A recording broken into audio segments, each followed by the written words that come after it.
Greetings and salutations, everyone. My name is Edge Kirchhoff, and welcome to my YouTube channel. Today, we're going to be talking about my part 2 of my running back rankings for the 2021 fantasy football season. On today's episode, we're going to be talking about my running backs ranked from number 11 to 20, giving you guys my perspective and opinions as to how I think the position currently stacks up. Now, in comparison to my last video in which we talked about the top 10 running backs, a lot of those players are automatically taken off the board. And in fact, the top 10 running backs, regardless of scoring format in your league, are often taken within the first 14 selections.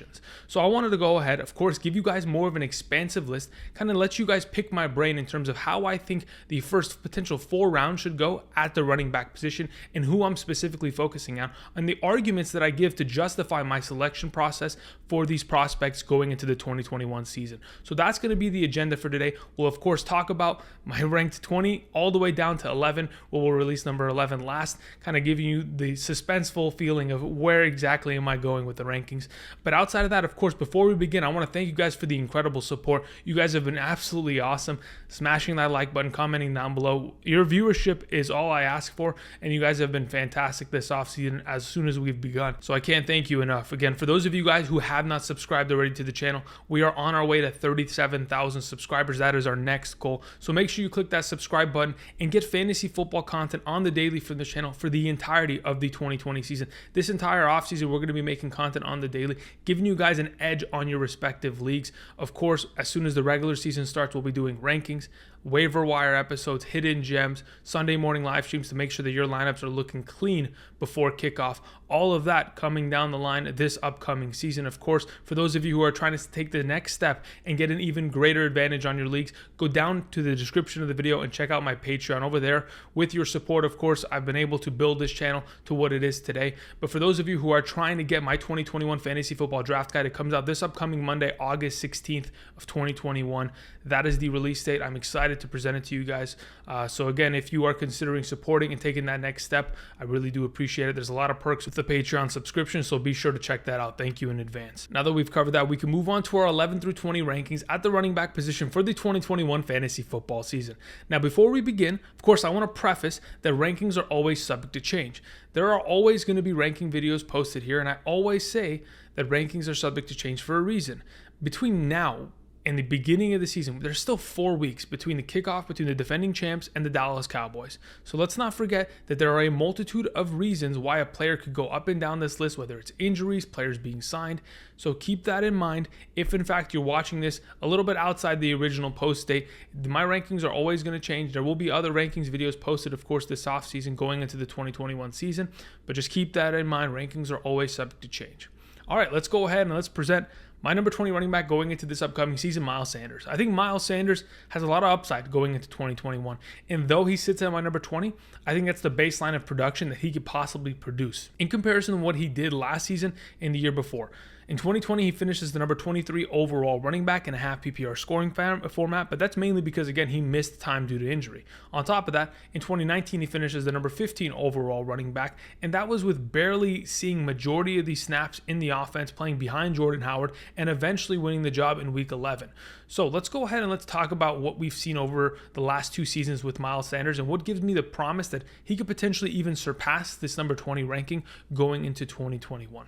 The hype that was built in 2019 was justified. I mean, what we saw from Miles Sanders when he took the job from Jordan Howard, who went down with injury in Week 11, was promising. From Weeks 11 through 16 of the 2019 season, the guy averaged 16.67 fantasy points per game. Now, prior to that, he wasn't getting a lot of snaps, he wasn't getting a lot of touches, and his averages were extremely low. And there's a little bit of a duality there. If, in fact, Miles Sanders isn't getting consistent target share and reps on the ground, he's, of course, not going to produce points, and we've seen that throughout his entire season. But throughout that time, weeks 11 through 16 of the 2019 season, he played 77% of the offensive snap share, and he became the first running back in Doug Peterson's tenure with the Philadelphia Eagles to surpass 200 total rushing attempts. Again, not another running back had done that because, again, he'd always wanted to kind of run a running back by committee situation, always have a rotation of guys so that they're fresh. Despite that, Doug Peterson and his 200 rushing attempt mark, that was shattered. Miles Sanders going into the 2020 season and the hype that built there saw him coming off of draft boards relatively early in 2020, but unfortunately, again, like I mentioned, he dealt with injuries. Yet,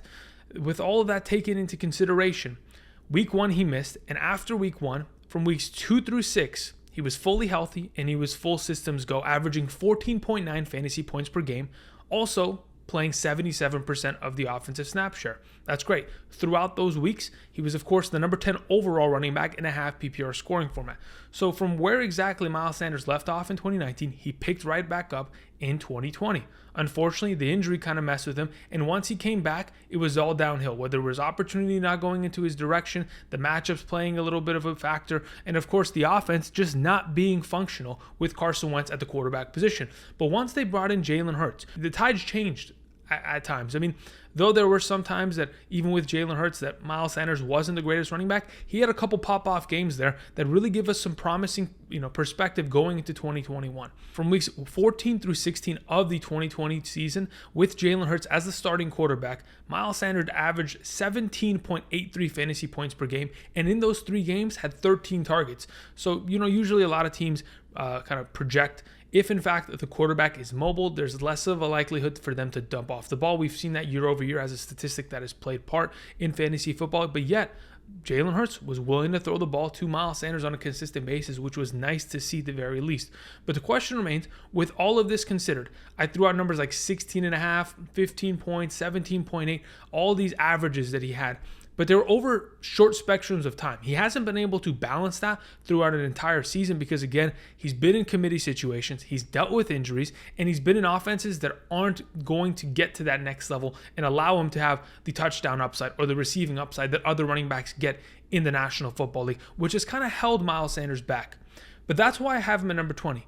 This is his baseline floor. I honestly think that he could very easily finish as a top 15 running back in fantasy football if this offense is functional in a fantasy perspective in terms of getting him receptions, getting him on the goal line, and getting him the amount of touches he respectively needs to be a fantasy asset for many of us. And as he currently goes in the late 3rd, early 4th round, he's a great investment because he's going for cheaper.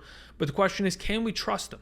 I think I don't mind drafting Miles Sanders in any capacity at all, mainly because, of course, the offensive line is going to be far more improved this upcoming season than it was last year. We get Lane Johnson back. He only played 7 games. That's an all-pro right tackle, Pro Bowler year in and year out. The return of Brandon Brooks, right guard for the Philadelphia Eagles. He himself is an all-pro and a Pro Bowler at the right guard position, one of the best in the league. You also get back Andre Dillard, their former first-round pick from a couple years back, tore his ACL last year. They had to fill in Jason Peters, who had retired. They brought him back out of retirement to play left tackle. We get Andre Dillard back. So that's 3 starting offensive linemen back. You still have Jason Kelce in the center position, kind of holding everything down as the leader there. But the offensive line improves. Now the question is, why exactly can this offense not get to their next level if in fact Jalen Hurts is the quarterback and Miles Sanders in that backfield? If their defense holds them to positions where they're in negative game scripts for a majority of the season, they're going to have to throw the ball a lot. And that doesn't relatively mean that Miles Sanders is going to be that much of an upside play unless you're playing in a full PPR. Even in that specific scenario, they still have Boston Scott in this backfield, who of course every now and then comes in and gets receptions, takes some touches away from Miles Sanders, as he's not going to play the entirety of this team's market share at the running back position. So there are factors that kind of pull value away from Miles Sanders. And if in fact the Eagles offense is going to dominate and they can run the ball the whole game and they're leading and they're winning, unlike we've seen in the past couple seasons for this team, of course, after they won the Super Bowl, kind of went downhill. I think there's a potential, of course, like I mentioned, for him to have an upside play. Otherwise, I think he's a safe play at number 20. That is where I currently have him ranked. The last thing that I wanted to mention that Miles Sanders really surprised me on. Last season, when he played against top 10 defenses that allowed the fewest amount of points to opposing running backs in a half PPR scoring format, he dominated. That was against the Rams, Steelers, Ravens, and Saints. He averaged 20.2 fantasy points per game against them. I mean, that says a lot. Just last season, without an offensive line, he dominated against the best defenses. Sanders has a high upside ceiling. I wanted to mention him here at number 20, and from here on out, we're getting to even more exciting running backs. We move on to our next running back, DeAndre Swift of the Detroit Lions. The Detroit Lions, similar to the Philadelphia Eagles, are going to be in a very tricky situation. But let's talk about what DeAndre Swift was capable of accomplishing in his rookie season with the Detroit Lions. DeAndre Swift is a talented running back, to say the very least, but he didn't play off the rip similar to a Miles Sanders because, again, when you transition into the NFL, of course, they want to kind of give you those slow reps, get you more integrated with the offense, understand the playbook, and get that all settled before they give you the full workload. And of course, that was the case for the Detroit Lions last season. But of course, Darrell Henderson, the offensive coordinator, didn't fully give DeAndre Swift any of the reps until late in the season, and even then, it wasn't enough to justify DeAndre Swift as one of the upper echelon running backs in fantasy football. Regardless, he finished as the number 18 overall running back in half PPR. Throughout the entire season, he only played 37.97% of the offensive snaps. In fact, from weeks 1 through 4, he was the backup running back behind Adrian Peterson and Kerryon Johnson, and he didn't see any sort of reps outside of 12 total rushing attempts and 13 receptions. 25 touches in 4 weeks, which averaged out to 6.25 touches per game and 8.77 fantasy points per game. To be honest, that ratio is not bad in terms of touches to fantasy points, but we knew that there was some promise there because he was catching the ball a lot out of this backfield with Matthew Stafford. Once, in fact, he took over the job against that Jacksonville game when they went to the bye week in week 5. In week 6, they returned, and the Jacksonville Jaguars are one of the worst run-stopping defenses in the National Football League. Of course, we've talked about it year in and year out. As you know, when we start running backs, we want to play guys against Jacksonville. From that game on, from week 6 through 17 of the 2020 season, he averaged 15 touches per game, played 40% of the snap counts, increased a pretty significant margin comparatively to weeks 1 through 4, in which he only played 31%. And in those 9 games, he averaged 14.63 fantasy points per game at the running back position, getting himself a lot of work. Again, 15 touches per game comparative to 6.25 is a huge difference. He showed, of course, he can get it done through the air, on the ground. He can be a goal line back, and he has the elusiveness out in the open to make huge plays. With all of this mentioned, the question is, how do we potentially see DeAndre Swift kind of producing this upcoming season? I'm worried about the Detroit Lions offense. I think they're one of the worst in the National Football League. As a Rams fan, I know what Jared Goff is capable of, and with the receivers that surround him, they're not in the greatest position. But with that said, I still think that DeAndre Swift could have a good fantasy football season with upside this upcoming year based on what the offensive coordinator is cooking up. Their offensive coordinator this upcoming season is Anthony Lynn. He used to be the former head coach of the Los Angeles Chargers, and I've talked about this ad nauseum now. I expect Anthony Lynn to come into this offense and transform it to what the Chargers looked like last year. And what exactly does that mean? Since Anthony Lynn has taken over the job for the Los Angeles Chargers, he is on average per season given his respective running backs 151 targets a season. We already know DeAndre Swift can catch the ball out of the backfield. I mean, he's already shown multiple times. If I'm not mistaken, he had 12 games last season of 3+ receptions. Hey, why don't you just go ahead, feed him targets, turn him into a Melvin Gordon, turn him into the Austin Eckler of this offense, and feed him balls out of the backfield. Because again, like I mentioned, the Detroit Lions are most likely going to be in negative game scripts. They're going to be from behind, and they're going to have to throw the ball a lot. And if in fact DeAndre Swift, a capable receiving back, is going to be on the field for the majority of the time, feed him the ball out of the backfield, get him a lot of reps there, and bolster his fantasy, floor with receptions, which only will give him potential upside if in fact the running game begins to kind of build itself with new pieces brought into the offensive line. I think there's some promise there.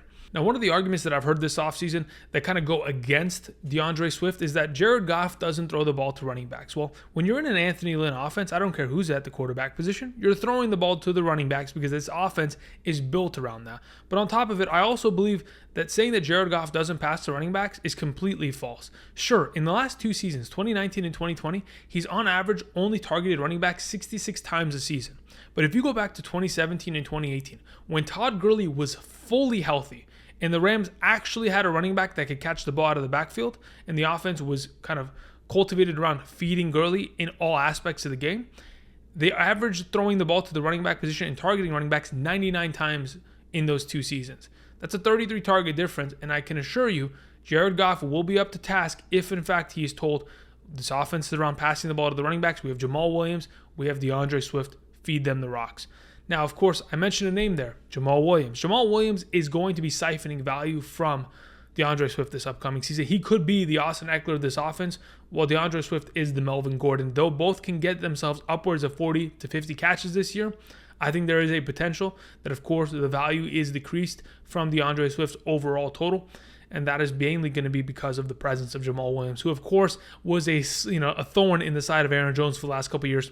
That's probably going to be the case for DeAndre Swift. Regardless, I think he's a very valuable back, has a lot of PPR upside, and I think this offense is going to be throwing the ball a lot to their respective running backs, which gives him great value. We can go ahead and move on to our next running back on today's list, which is J.K. Dobbins of the Baltimore Ravens. Another running back that is going into their sophomore season that had a lot of upside and a lot of promise in year one. Now, the statistic that I wanted to first and foremost mention is that since 2010, there's only been 5 running backs in NFL history who have started their rookie season averaging 6+ yards per carry on average. J.K. Dobbins is one of those 5 running backs, and he joins a lot of studs, guys like Alvin Kamara, Jamal Charles, C.J. Spiller. There's a lot of running backs that maybe you don't recognize their names, but regardless, he joins a small list of running backs who have all been promising guys going into their future years, which is great. That's a good way to start. Now, the question is, what are we going to expect from J.K. Dobbins in 2021, considering the fact that when he got into this team in 2020, he wasn't the lead back. Mark Ingram, of course, was coming off an RB1 season with 15 touchdowns, and he dominated in 2019. We end up seeing, of course, Gus Edwards ahead of him early in the season, but J.K. Dobbins was able to fight through it and win that RB1 job eventually from Mark Ingram, of course, going down with injury, and established himself as a consistent fantasy back that week in and week out was able to be started. A couple stats that I want to mention. Last season, from weeks 11 through 17, he averaged 16.7 fantasy points per game and a half PPR scoring format, which consisted of 6 consecutive games of scoring at least 1 rushing touchdown. Throughout that span, no other running back was up to that par in terms of touchdown productivity. Maybe a Derrick Henry, who was scoring a bunch, and David Montgomery. But outside of that, the consistency of touchdowns were there for J.K. Dobbins, despite, of course, Lamar Jackson running the ball and Gus Edwards running the ball, which, of course, we talked about earlier this offseason when I talked about a little bit of Gus Edwards and what his potential is this upcoming season. Lamar Jackson ran the ball 150 times this last season. Gus Edwards ran it 144 times. This team, the Baltimore Ravens, have led the National Football League for 3 consecutive years in terms of total rushing attempts as an offense. With that said, the Baltimore Ravens running backs, as of the last 2 seasons, have had 362 and 393 total rushing attempts. If in fact we end up seeing Gus Edwards taking 140, 150 plus rushing attempts, then we end up having at least about 200 rushing attempts left for J.K. Dobbins. And if he can consistently stay up to par, run himself 6 yards per carry, we're going to see ourselves having a pretty good season with J.K. Dobbins. But what limits him is, of course, touches and upside in the receiving game, because the touchdowns are going to be there. I fully expect that. Of course, I do expect, a couple of touchdowns to go to Lamar Jackson and Gus Edwards on the goal line. But I honestly do think that J.K. Dobbins could surpass double-digit touchdowns very easily in this respective offense, based on the fact that, of course, it's built about running the ball. Now, after you go ahead and think about running the ball, and those statistics are almost a guarantee on 200 total rushing attempts, 6 yards per carry isn't out of the realm of possibility again this upcoming season. If we think about it, Gus Edwards in his 3 years with the Baltimore Ravens has averaged over 5.19 yards per carry. Mark Ingram in 2019 over 5 yards per carry. So this offense is just built about running the ball. Of course, when you have a mobile quarterback and you're running that read option kind of scheme, the backside defensive end can't come down the line of scrimmage and make the play, because they have to play it square in order to make sure that if in fact the quarterback keeps the ball, they're not giving him a free running lane, because that's their responsibility, which does open up the cutback and extra lanes for the running back. But that's just in the technical X's and O's of football. We're not going to bore you with that. What we're looking for is, of course, what the potential of J.K. Dobbins is in terms of fantasy. In the 9 games last season that he had at least 10 touches, he averaged 13.47 fantasy points per game. And if he can at least have 10 touches per game this upcoming season, and maybe get a couple sprinkles in the passing game, when I went and looked it up, the offense for the Baltimore Ravens, as of the last couple seasons, have averaged about targeting their running backs about 50 times a year. If he can get 30 of those, 40 of those total targets, get himself 25 receptions, 250 receiving yards, maybe a couple receiving touchdowns, he could honestly finish himself as probably like the RB14. I honestly think he could jump from 18 into that conversation, but he's got to meet those prerequisites. He's got to get involved in the passing game, got to get yardage there, and then on top of it, surpass 1,000 rushing yards, get himself in the conversation of double-digit touchdowns. That's a lot to ask, but in terms of what this running back is required to do to surpass everybody else ahead of him, in terms of the opportunities that he's going to get, he's certainly not going to get as many opportunities as the majority of the running backs that we're going to talk about coming up, and that's what kind of holds him back. In the last 2 seasons, on top of it, the Baltimore Ravens, who are a running team, have unfortunately lost Marshall Yanda. In my opinion, he's going to be a Hall of Fame offensive lineman, and Orlando Brown, their right tackle, who they traded to the Chiefs this offseason for a first-round pick. That's the right side of your offensive line completely decimated. You're going to try to, of course, fill in players there. They've brought in guys that are, subpar to say the very least. And though the offensive scheme does play a huge part in the entire productiveness of this offense, I still think there is some trouble to be found, and that's why I kind of have my reservations about J.K. Dobbins. There's a lot of guys touching the ball in this backfield, and if he's not able to get all of the work in the passing game on the goal line, it's going to hold him back, and it's going to prevent him from having those extra yardage and extra big games in which he's blowing up stat blocks. Of course, there are going to be the games against Cincinnati and Cleveland where he goes for big yardages because those defense can't handle it. But there's also going to be games in which, he's getting himself 15 touches and he only ends up with, 65 yards and no touchdowns and 1 reception for 12. And he gets you 7.5 fantasy points, and you're like, well, that wasn't worth it. But that's just the balance that we're going to have to deal with a player like J.K. Dobbins, similar to a guy like Nick Chubb. He's pretty much a mini Nick Chubb. All right, so now that we've covered that, of course, I do have a lot of hope for J.K. Dobbins to meet that upper echelon level this upcoming season, but we'll see how it kind of transpires. We're going to move on to our next running back, which is David Montgomery of the Chicago Bears. David Montgomery finishes as the number 4 overall running back in 2020. In 2019, his rookie season, finished as the number 25 back. Now, there's a pretty big difference between finishing as number 4 and outside of the top 24, and the main difference there is, of course, opportunity. The opportunity existed at a premium level for David Montgomery. In fact, the amount of touches he got was mainly because, of course, the absence of Tariq Cohen. Tariq Cohen in week 3 of the 2020 season tore his ACL. After he was gone, nobody was impeding the potential of David Montgomery because no one was getting touches outside of him in this backfield. In fact, on top of the rushing yardage and attempts that he was getting, which is relatively consistent to what he received in 2019, his rookie season, he expanded upon his receiving game. He went from 25 receptions in 2019 to 54 in 2020, which of course expanded the receiving touchdowns, receiving yards, and of course his fantasy total followed accordingly. The question is, as of this upcoming season, 2021, with David Montgomery, what can we expect from him? Of course, he's coming off of a season in which he handled 93.2% of the Chicago Bears running back opportunities. If we go ahead and look at every single running back from the 2020 season and saw the percentages of running back opportunity shares that they handled in their own respective team, David Montgomery led the entire National Football League. The next highest last season was James Robinson, who also finished as an RB1, Joe Mixon, Derrick Henry at 78%, and Dalvin Cook at like 77%. Again, 93.2% of his running back opportunity shares from this respective backfield is unbelievable. But David Montgomery had the full workload. And in that time, in the 15 games he played last season, he averaged 15.85 fantasy points per game. In the last 2 seasons of his career, when given more opportunity than usual, specifically when given 16 plus touches per game, in the 21 of his 31 games of his career thus far, he's averaged 15.15 fantasy points per game. Now, the biggest difference maker as to what David Montgomery was capable of last season was the span between weeks 12 through 17. And we mentioned it from the start of the 2020 season. David Montgomery has the easiest schedule out of all running backs going into this upcoming season. Keep an eye on it. His fantasy football playoff schedule is to be taken seriously in comparison to what everything else is going to be.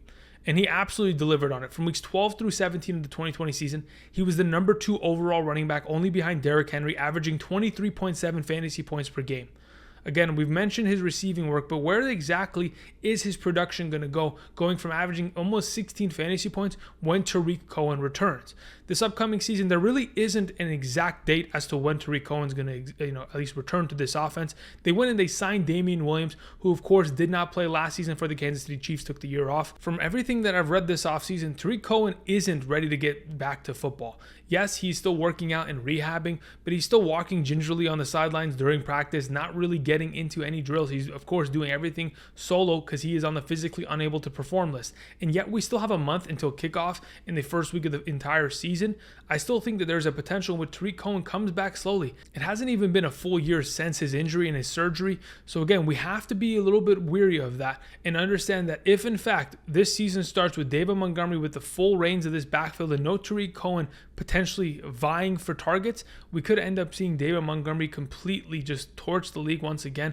When I looked at the strength of schedule, this is a little bit of a teaser here, but going into the 2021 season, he has one of the top 5 easiest schedules at the running back position in terms of playing defenses that have given up points to opposing running backs last year. So again, it looks promising, and that's why I have him at number 17, because though I expect him to have himself a little bit more integration in that passing game in comparison to his rookie year. I do expect Damian Williams and Tariq Cohen to return. That does take away value from him. But though, with that said, this offense is going to improve with Justin Fields at the quarterback position. I think he's going to win the job. I think Andy Dalton does not give them the best chance of winning. So I think Justin Fields immediately is going to make this offense better. And if and when it does, they're going to score more. And David Montgomery is going to be involved in this offense, and he's going to be great.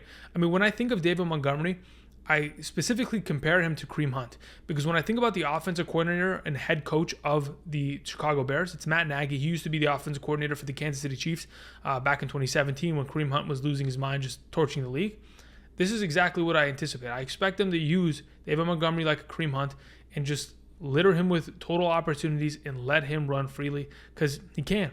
He's got the build for it. And in his career, going back to college, he was averaging about 300 total touches a season. He's done that in the NFL already.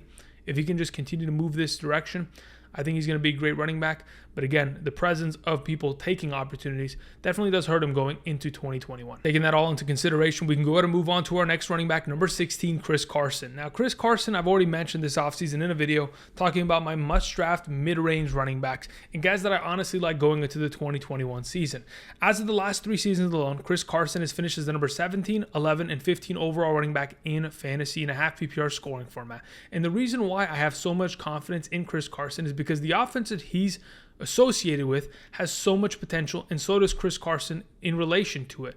Since he's taken the starting job in 2018, he's averaged 15.45 fantasy points per game in the 35 games as the starting running back of the Seattle Seahawks, averaging 3.38 yards after contact per attempt. This is a running back that, despite his offensive line not giving him the holes necessary, he is blasting through because he is one of those heavier running backs that is going to put down his shoulder and make plays. Now, what have we seen over the last couple seasons? Again, like I mentioned, in fact, since 2018, he's averaged 20.12 touches per game, 98.8 yards per game with a 4.54 yard per carry average, 0.77 touchdowns per game, and in that span of 35 games, in 77.14% of them, he's at 10 plus fantasy points. Of course, he's coming off of a season in which in 2020 he did deal with injuries, and that's why he finishes the number 17 overall fantasy running back. In the 11 games that he was fully healthy and played in, he averaged 14.97 fantasy points per game. On top of it, when we think about Chris Carson, besides being a heavier running back that is going to run you over and has the ability to make you miss, he also can get involved in the passing game, and he's shown that year over year since taking the job in Seattle. Specifically last season, he averaged 3.73 targets per game and 3 receptions per game, which on a 16-game season, if he had stayed healthy the entirety of last season, would have finished with 60 targets and 48 receptions. Incredible numbers. We love to see that, especially in a PPR base. Now, the reason why I wanted to mention those statistics is because, of course, when we look at the starting running backs of the Seattle Seahawks in 2020, of course, Chris Carson played 11 games and was the starter. Carlos Hyde 2, DJ Dallas 2, and Alex Collins 1. If we went ahead and looked at how many points those running backs averaged when they were the starting running back, they averaged 14.92 fantasy points per game when they were the given starter, which is relatively close to what Chris Carson averaged in those 11 games that he played. On top of it, when we took the collective numbers of targets and receptions that these 4 running backs controlled when they were the starting running back, it totaled up to 60 targets and 49 receptions, which is exactly what Chris Carson's 16-game season would have looked like as a whole. I honestly believe that the Seattle Seahawks backfield has so much value, regardless of who's there in the position, that it's going to be a beneficial factor. That, of course, it's Chris Carson there because he is a talented running back, but this offense wants to give their running backs the ball. We've heard all offseason, of course, Pete Carroll banging the table saying we want to run the ball more, and it's not an accident that he's saying that. As of the last couple of seasons, in terms of running back opportunity on the ground, in terms of rushing attempts, we've seen significant decreases from this offense, going from 451 in 2018 to 396 in 2019, which is a minus 55 total rushing attempts, and then to 316 in 2020, which was a total of, again, 135 lost rushing attempts in the last 3 seasons. So if they run the ball more, give more opportunities to Chris Carson, I think he's absolutely going to be able to deliver on it. When he's played against his own division, the NFC West, he's averaged 15.09 fantasy points per game. Again, when you play those guys 6 times out of the year, it makes me feel even more confident that he's been able to deliver performances against them. And though this offensive line doesn't get, the praise that it sometimes needs, I wanted to go ahead and respect the 2 guys on the left side of this offensive line that honestly do help Chris Carson the most. Duane Brown and Damian Lewis. Damian Lewis is the 7th ranked offensive guard in terms of total run blocking score last season, according to Pro Football Focus. And on top of that, Duane Brown, their left tackle, was the 13th highest overall tackle last season. And when Chris Carson has ran the ball to the left side B and C gaps, he averaged 5.3 yards per carry last season. This offense is built for running the ball. He's getting immense opportunity. He's getting his work on the ground. His goal line carries, those are all going to be in line. But the fact that he's going to potentially get himself upwards of 50 receptions this upcoming season, Chris Carson is a fantastic prospect. I've talked about him, of course, a lot, but I wanted to once again mention him as my number 16 overall back. Now we can go ahead and move on to our number 15 overall guy, another running back that I've talked about a lot, Darrell Henderson. I think Darrell Henderson is being slept on a lot this offseason. We've talked about it a lot, but we're going to go ahead and reintroduce it.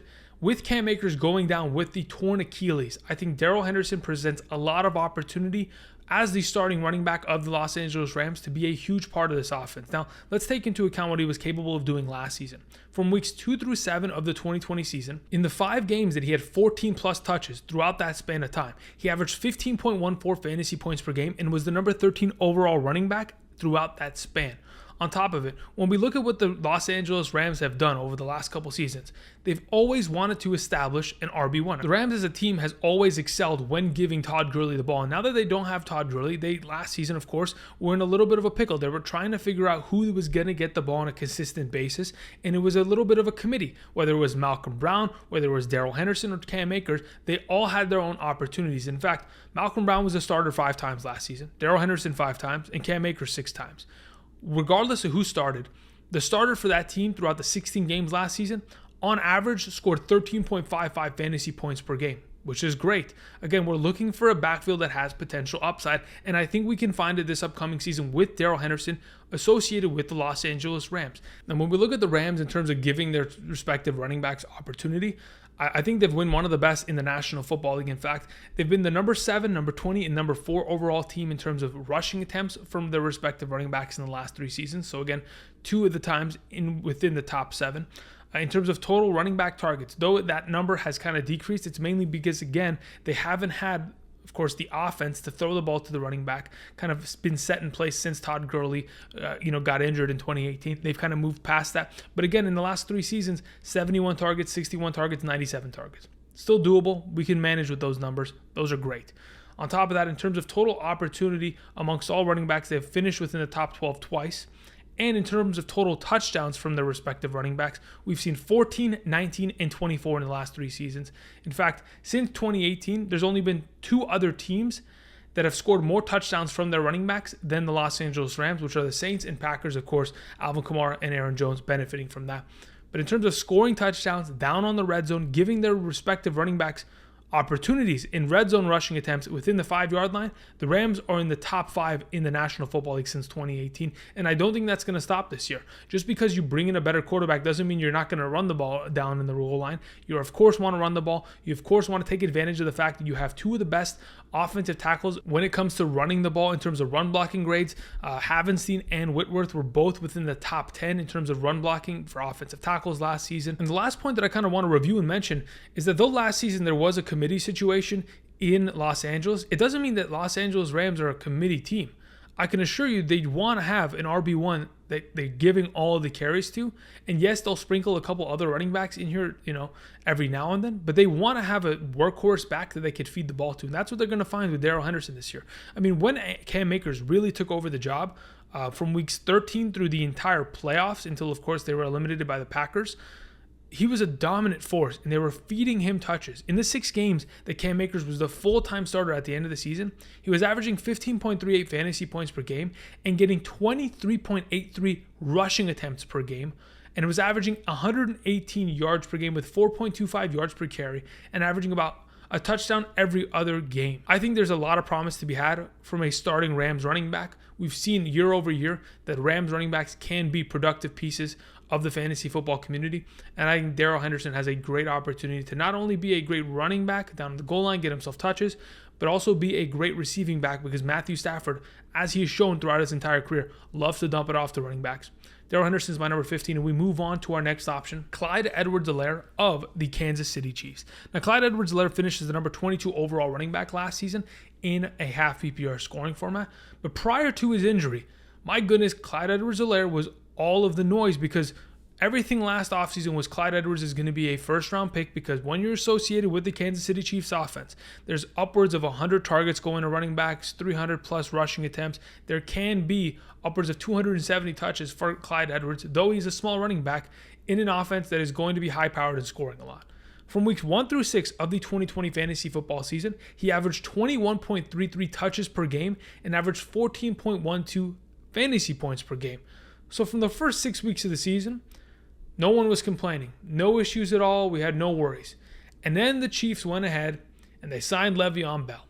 And they went ahead and threw a wrench into the entire system. And though that was the case, still, from weeks 1 through 11 of the 2020 fantasy football season, Clyde Edwards was averaging 13.3 fantasy points per game, a little bit of a dip in comparison to the first 6 games. And with 4 games with Le'Veon Bell in the lineup, taking touches away from him, he was still the number 9 running back in fantasy. Of course, these are really good statistics. Even with a guy coming in taking about 10 touches per game away from you, there was a potential for Clyde Edwards to be a viable running back in fantasy. In fact, last season, in the 10 games that he had 10 plus touches, he was averaging 13 fantasy points per game. Great. With opportunity comes productivity with a guy like Clyde Edwards. And it wasn't even like he was getting huge receiving games. He wasn't seeing those 8 reception kind of contests that Austin Eckler does. He only had 8 games of 3+ receptions last year. And I think his most receptions in a singular game were 6 or 5.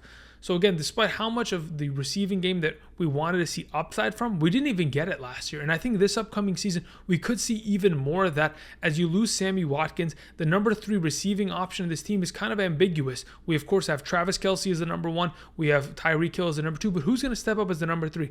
Is it going to be a McCole Hardman? Is it going to be a Demarcus Robinson?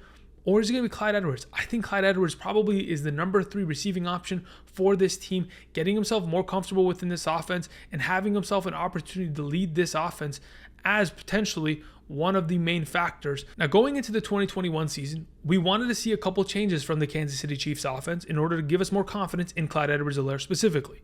Number 1, improving the offensive line. They went ahead and did that. They revamped their entire offensive line. In fact, they'll have 5 new starters going into the 2021 season in comparison to who they had starting last season in 2020.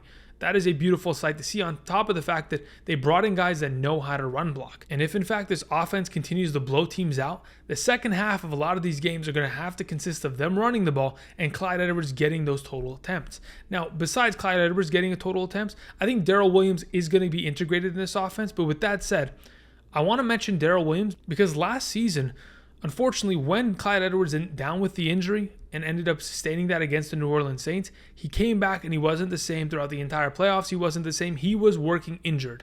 And Darrell Williams, of course, did play a part in this offense. But the good sign of the potential of Clyde Edwards-Helaire this upcoming season is that they didn't bring in any other running backs.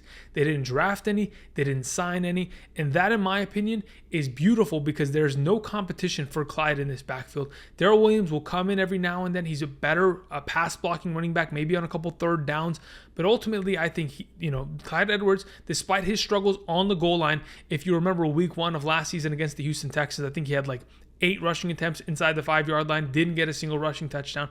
Those numbers are going to increase. His targets are going to increase. And when he stays healthy in an offense that's scoring as much as they are, I think Clyde Edwards is going to be a huge factor, and that's why I have him as my number 14. We move on to our number 13 running back, Joe Mixon.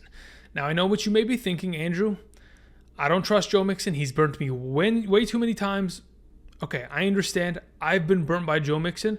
If you want, you can go ahead and skip this section, but I'm going to give you my argument because Joe Mixon is going to have so much opportunity this upcoming season. He is a workhorse back. He's going to have over 20 touches per game, and that in itself is going to land a lot of fantasy points in his direction. And though you may be a little bit, standoffish with a guy like Joe Mixon, I think that the argument poses a lot of potential advantages to grabbing him, especially when a lot of other fantasy managers are ignoring his potential because they've also seen what he's capable of in terms of burning teams because of the injuries that he's sustained, things that are out of his control.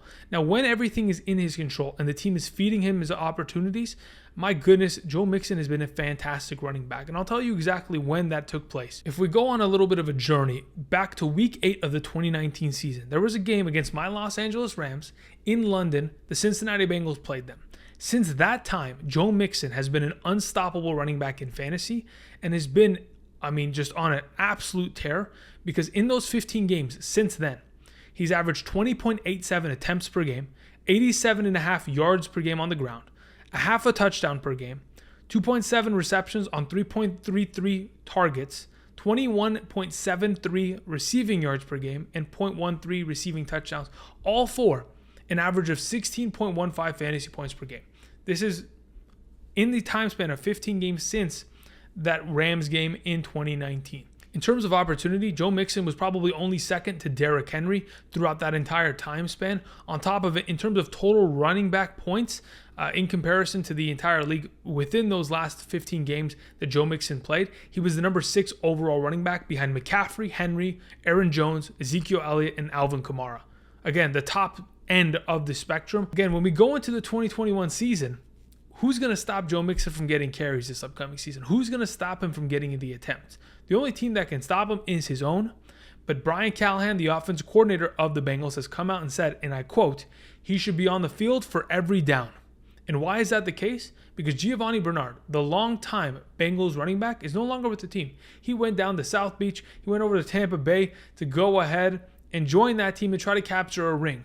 And without Giovanni Bernard in the lineup, we're on average missing about 54.5 rushing attempts, 190 rushing yards, 32.5 receptions on 45.5 targets are going to be gone out of the Giovanni Bernard bucket and dropped right into Joe Mixon's potential upside this upcoming season. When you're on a team like the Cincinnati Bengals that are most likely going to be in negative game script and they're going to be throwing a lot, Joe Mixon's going to be on the field every third down.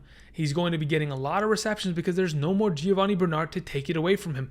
Again, 50 plus targets can lead to at least 35 receptions, which in fantasy is the biggest difference maker. It is what separates a guy like Joe Mixon at 13 and J.K. Dobbins back there at number 18. Receptions are a huge factor in a half PPR, full PPR format. And I think with the opportunity that he's going to get, it's just going to be far too much to deny. In my opinion, he's one of only 7 running backs that has got full control of their respective backfield. McCaffrey, Dalvin Cook, Derrick Henry, Ezekiel Elliott, Joe Mixon, maybe Mike Davis if he's going to be the full-time workhorse there. Outside of that, Kamara doesn't even get full opportunity in his own respective backfield. Nick Chubb doesn't. There's a lot of running backs that don't have full opportunity, and that's what Joe Mixon has. He has the full reign of his backfield, and if he can stay healthy, they've improved their offensive line a tad bit. This offense is probably going to be scoring a lot considering they've built it around passing the ball heavily with those 3 stud wide receivers that they have, and of course, their quarterback that is returning from an ACL or shattered leg injury. It just completely destroyed his knee. I think there's a good chance that Joe Mixon returns to being a promising fantasy prospect. I leave him at 13 outside of the top 12 because again, he still scares me with his injury history. He's dealt with a lot in his career thus far. Again, he's only 25 going into this upcoming season. But again, the opportunities are there. And if he's going to take advantage of them, I'm willing to have a piece of Joe Mixon this upcoming season. We move on to our number 12 running back, Antonio Gibson of the Washington football team. I love Antonio Gibson. I grabbed him a lot last year in the 8th and 9th rounds. Again, I like my rookie running backs as much as anybody, but Antonio Gibson was a special one last season. Last year, from weeks 2 through 12, when he was the full starting running back of this team, of course, week 1, Peyton Barber was a starter there with a little bit of J.D. McKissick. Week 2, he finally took over the job and saw himself a lot more in terms of the total snap counts until week 12. Week 12 is when he sustained the injury against the Pittsburgh Steelers and had to leave. And then since coming back from that turf toe, wasn't the same. But in that 10-week span, he averaged 13 attempts per game, 61 yards on the ground per game, 1.1 touchdowns, 3 receptions on 3.7 targets, and 22.5 receiving yards for 16.04 fantasy points per game. Now, a thing that I mentioned there, besides all the statistics that he averaged in that span when healthy, was he had a turf toe injury at the end of the 2020 season, and it went all the way into the playoffs, and though he was able to recover, he wasn't the same until this offseason. Of course, I've been keeping updates on that, and though there have been a couple interviews in which they've talked about how's your toe doing, how's the injury, he said he's fine. He's able to make cuts. He's able to feel comfortable on it. He should be ready to go for the 2021 season. And that gives me confidence. But there's the lingering possibility that is a reoccurring injury, and we want to be careful of that. So again, understand that there is always a risk with the investment of a running back that is dealing with an injury that could end up flaring up once again. But the thing that Antonio Gibson has been able to do in just his short career thus far, and able to prove to fantasy managers that have given us confidence, is opportunity. On the ground, through the air, in the red zone. Last season, Antonio Gibson had 29 rushing attempts in the red zone for 9 rushing touchdowns, 13 of those taking place within the 5-yard line for 7 rushing touchdowns. Incredible numbers. Now you bring in another quarterback. Last season, we had Dwayne Haskins, Alex Smith, Taylor Heineke, Kyle Allen before his injury. You bring in Ryan Fitzmagic. And the reason why I wanted to mention Fitzmagic is because he's going to improve this offense, but he's also going to improve the experience of Antonio Gibson, because Antonio Gibson was greatly outshined by J.D. McKissic last season in terms of receptions out of this backfield. And though they want to pass the ball a lot, mainly because Scott Turner is the offensive coordinator for the Washington football team. Scott Turner was the former interim offensive coordinator for the Panthers the last year that Ron Rivera was there. If we remember 2019 Panthers, Christian McCaffrey, record-breaking receiving season for the running back position. It's no surprise that, of course, the Washington football team wants to feed the ball to their running backs. It's the same argument that I made with Anthony Lynn and DeAndre Swift a little bit earlier on today's episode. But when Ryan Fitzmagic was on the field last season for the Miami Dolphins, he targeted Myles Gaskin 4.86 times, which led to at least 4.57 on average receptions from Myles Gaskin throughout that time span, that they were both the starters in those respective weeks. Targeting Myles Gaskin 5 times a game is a good number to see, because at least we know Ryan Fitzmagic is willing to pass the ball to the running backs, and he's going to be joining an offense that is heavily focused on doing so if in fact the first couple reads aren't open. You check it down to these responsible receiving backs that are able to get themselves yards, but I think this upcoming season we'll see more of an expansion of usage from Antonio Gibson in the passing game in comparison to what we saw from J.D. McKissic, who benefited greatly, of course, when Antonio Gibson went down with an injury, and of course because this offense was in a lot of negative game scripts. Though their defense is very good, they weren't able to keep them in the games as much as they would have liked. Therefore, their offense had to pass the ball a lot, and when you're doing the 2-minute drill the whole time, the running back position seems to be the one that's open often, and that's what we anticipate seeing this upcoming year. On top of that, in terms of personnel, I think their offensive line improved a lot this offseason. In comparison with a lot of these other teams that I've mentioned already, they have one of the better run-blocking offensive lines in the National Football League. You accompany that with the fact that, of course, you're going to have a better quarterback. The offense should be far more advanced in terms of getting everything going in the right direction, because this is the second year of Scott Turner and Ron Rivera with Washington. Everybody should be up to task and ready to go. I think Antonio Gibson presents a lot of upside this upcoming season. I think he's played very well in the short amount of span that we've seen him in his rookie year. As long as the injury does not, at least impede him in any single way, I think Antonio Gibson very easily returns and finishes as the number 12 overall running back like he did last season. Antonio Gibson should be a great play this year. The last running back I wanted to mention on today's episode is a guy that I've been drafting a lot in my mock draft. If you haven't seen any of my recent mock drafts, go check them out. A lot of very interesting intel that you can gather going into your 2021 seasons. Najee Harris is my number 11 overall running back for the Pittsburgh Steelers going into the 2021 fantasy football season. And the reason I mention him is because he is an unbelievable talent. Let's talk about what he's done at Alabama for the last 2 seasons. 2019, finished with 209 attempts for 1,224 rushing yards, 13 rushing touchdowns, 27 receptions, 304 receiving yards, and 7 receiving touchdowns. He said, you know what? Hold my beer. I'm going to go ahead my next year and just dominate. We're going to win the national championship. We're going to do it all. 251 rushing attempts for 1,466 rushing yards, 26 rushing touchdowns, doubled it up, 43 receptions for 425 receiving yards, and 4 receiving touchdowns. The amount of work that this man has seen in the passing game, 70 total receptions and 700 receiving yards and 11 receiving touchdowns in just the last 2 seasons at Alabama, is unbelievable statistics. And when we think about a receiving back in Pittsburgh, the first thing that comes to our mind is Le'Veon Bell. Can Najee Harris be the next Le'Veon Bell? Can he be a fantasy prospect that benefits greatly from this offensive play style and the fact that they're going to give him a boatload of touches as a supreme number one running back in this offense. I think there is a very good chance that we could see similar numbers. But let's take into account what the Le'Veon Bell effect theoretically is and the amount of opportunity Le'Veon Bell received when he was with the Pittsburgh Steelers in comparison to what the Pittsburgh Steelers have done without him in the last 3 seasons. With Le'Veon Bell in 2017, 2016, and 2014, the running back position on average received 474 total opportunities. That's a ridiculous number and shouldn't be surprised as Le'Veon Bell took a majority of those. In fact, it was averaging 291 rushing attempts and 102 targets a season, which was totaled for 393 total opportunities, in which, of course, Le'Veon Bell touched 93% of those total opportunities on his respective team in the years that he was healthy from 2014, 16, and 17.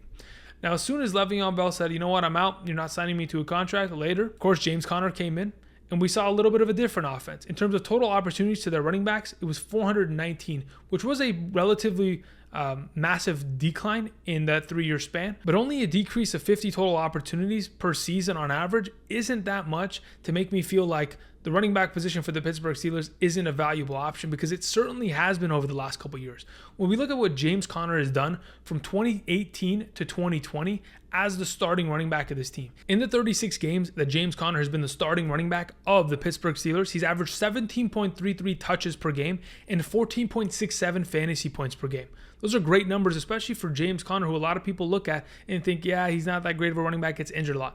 But regardless of the injuries, when he's healthy, this running back position for the Pittsburgh Steelers benefits greatly because of the opportunity that it's given.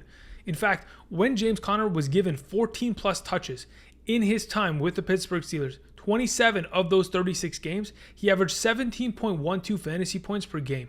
If you want to expand that to the games that he had 20 plus touches, 11 of the 36, he averaged 24.25 fantasy points per game. This backfield is built for a running back that can be a 3-down guy, get himself settled on the ground through the air, and I think Najee Harris is the exact fit. And that's the reason why they went ahead and they spent first-round draft capital in the 2021 NFL Draft to select Najee Harris out of Alabama. You bring him into an offense that, though it doesn't have a great offensive line, I'm going to use the phrase, keep that same energy. Because when I talk about Saquon Barkley not having a good offensive line, it's a fact. He does not have a good offensive line, but I'm going to be one of those guys that's going to draft him because of his skill.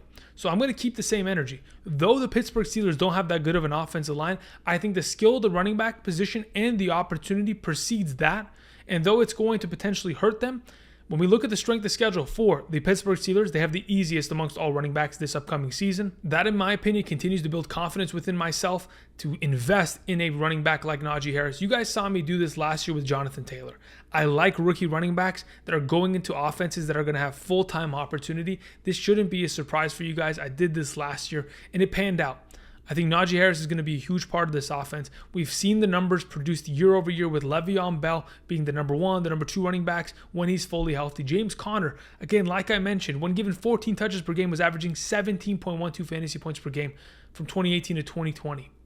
If you give Najee Harris the ball, he's more talented than perhaps both those running backs, and he's not the next Le'Veon Bell. He's the first Najee Harris. I think he's going to be a fantastic fantasy prospect this upcoming season, and that's why I'm taking him as my number 11 overall running back.